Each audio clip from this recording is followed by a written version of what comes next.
Welcome to Live Review, where I review a game over the time I've played it. I'll review the first hour and then continue on until I feel I've gathered enough information about the game to drop a final review. So in the first hour of West of Loathing, we play the prologue where you choose your class and you move out of this dreary town away from your old parents' home and whatnot, and you go off to live out in the Wild Wild West where the cows have come home. Now the cows are evil in this game. The cows are demons and all that stuff like that. So you're off to fight into this vast world and get money and, you know, basically branch out into your life.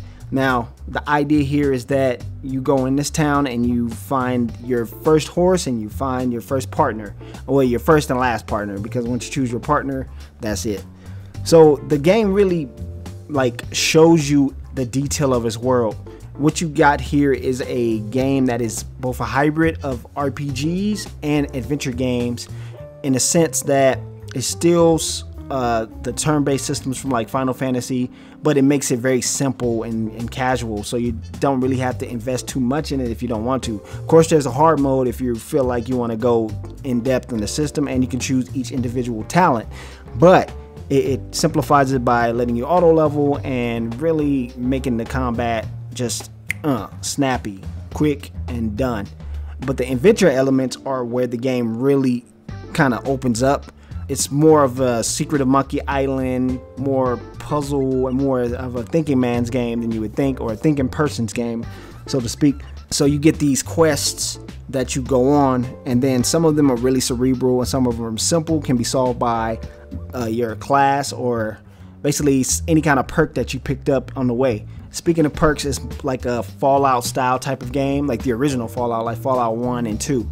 So you open up this vast map and you walk along the map and you find random encounters, and you can solve the encounters by fighting or, you know, using your moxie and solving, like, you know, just being charismatic and whatnot. And that's fun. That's one of the most fun parts of the game, is you go out into the world in this Oregon Trail style way and you collect loot and talk to random people. And you can also go to these different areas of the map that you discover through various play or just from wandering the map.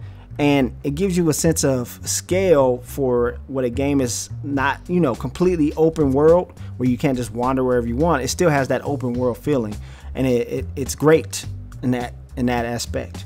And that's just the prologue. That's the first hour of the game. First hour of the game is this really well-scaled, open environment where you can learn all about the game and its intricacies. So moving on to the next 5 hours, we'll see what happens. So we're about 5 hours in and we bump up the scale dramatically. The game branches out to this just really wide open world. The thing that West of Loathing really has going for it is that it is a book and an adventure game, and it does RPG elements really well. So if you were missing games like Fallout and whatnot, it doesn't have that kind of combat system, but the simple combat system is just good enough to get you through each of these crazy zany encounters with the people that you meet in these various encampments. And the stories that you just run into, like, whoever wrote this game is great.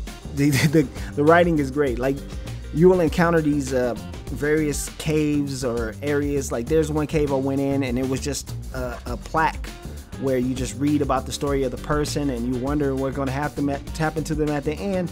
Or there's these spittoons you walk about. You find various spittoons in the game, and you can reach in them and find items. And the game has the narrator who's like, hey man, you're reaching into this disgusting, gross slime of thickness and goo, and you're gonna keep doing this over and over the course of the game, and you're having your character's having an argument with the narrator, and you're like, this is hilarious. Like, this is the kind of gameplay that you were looking forward to in any kind of game. So the storylines change based off of your decisions. So you can kind of end a decision like straight out by just fighting something or just failing an encounter, or you can avoid it altogether, but it kind of makes you want to switch between the different classes, because different classes specializes in different things. Of course, unless you know you are one of those people who want to tinker with every stat, but usually you wouldn't want to mess with the fundamentals of the class.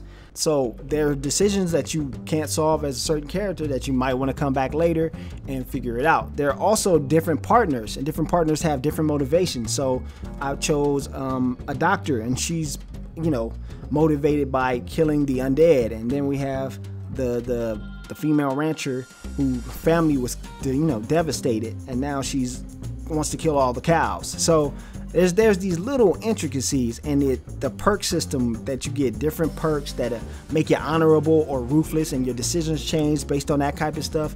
And each section is filled with these great stories, man. Like, I don't want to spoil too many of the stories because they're really great. Like, you can find like these insane kind of alien design things. There are clowns and stuff like that, but it's just like everything that's not cliche about these type of games. This game went the opposite direction of cliche. There's like no wild wolves you're fighting and random rats and all that stuff that they put in typical RPGs, or just like military soldiers. You're fighting things in the Wild West that you wouldn't expect to fight, and it's great.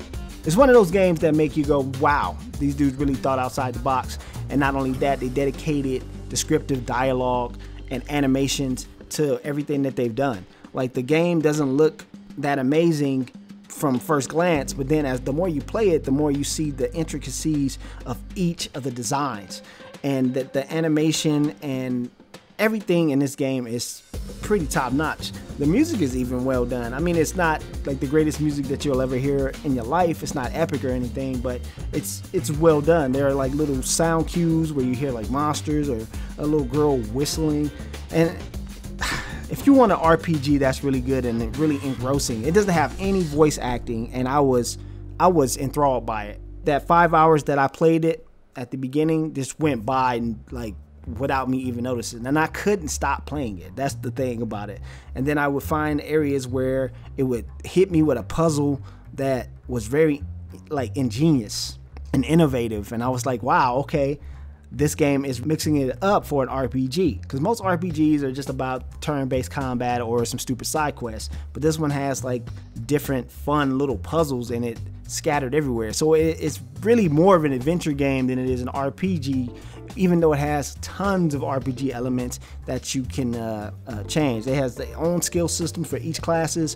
It has different items, very different items that do different things, and you can just use them in combat whenever you want to.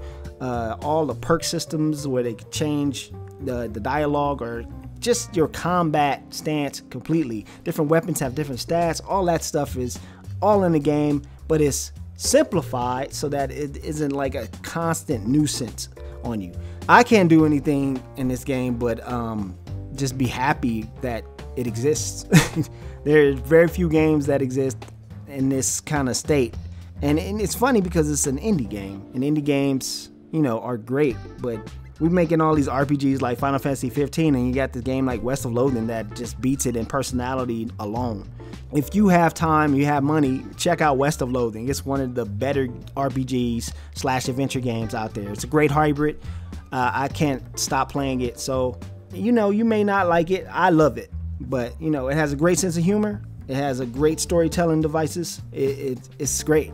Just go ahead and get it. And this has been Kevin Jones for Geek Citadel. Peace.